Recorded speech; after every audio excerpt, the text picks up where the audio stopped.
Welcome to MiConvert.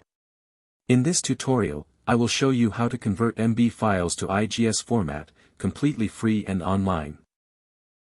Open your browser and search for MB to IGES MiConvert.com. Click on the first result to go straight to the converter.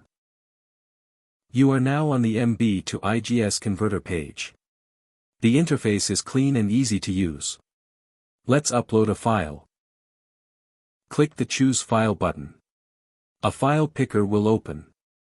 Select the MB file you want to convert, then click Open. Your file is loaded and ready. You can see the file name, size, and destination format. Click Convert now to start the conversion. The conversion is in progress. You can see the progress bar moving. This usually takes just a few seconds. Done. Your file has been successfully converted. Click Download to save the IGES file to your computer. That's it. Visit MiConvert.com for more free conversion tools. Subscribe for more tutorials.